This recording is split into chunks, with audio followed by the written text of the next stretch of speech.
আসসালামু আলাইকুম রহমতুল্লাহি ওবরাকাতুহু।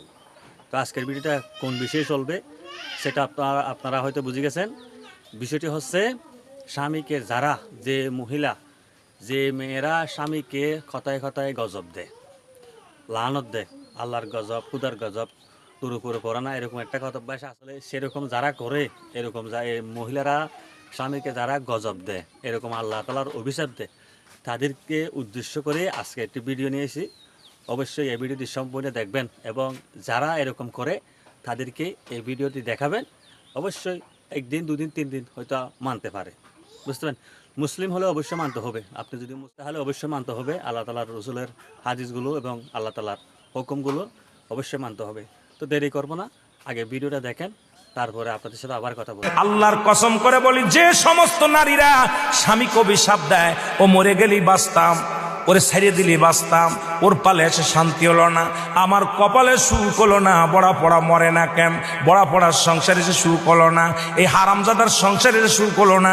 আল্লাহর কসম করে বলি, যে সমস্ত নারীরা স্বামীকে অভিশাপ দিবে, ইয়াউমেল কিয়ামতের ময়দানে বিনা হিসাবে তারা জাহান্নামে প্রবেশ করবে। জোরে বলেন আল্লাহু আকবার।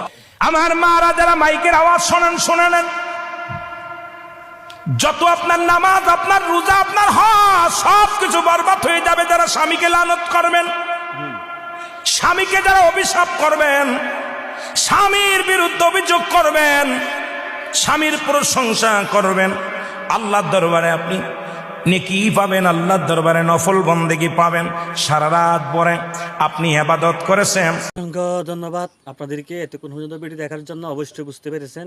আর যারা এরকম যার স্ত্রী যদি আপনি অভিশাপ দিয়ে থাকেন, তাহলে অবশ্যই তাকে এই ভিডিওটি দেখাবেন, বুঝতে পেরেছেন। অবশ্যই সে যদি একজন মুসলিম হয় তাকে অবশ্যই মানবে এবং মানতে হবে, বুঝতে পেরেছেন। অবশ্যই মানতে হবে, কারণ আমরা ইসলাম কত সুন্দর সেটা তো আপনারা জেনে গেছেন। তো সম্পূর্ণ ভিডিও দেখেন এবং এভাবে মানে চলবেন। এবং যারা এরকম অভিশাপ দেন মা বোনেরা, তারা এর কাছ থেকে বিরত থাকবেন এবং দূরে থাকবেন।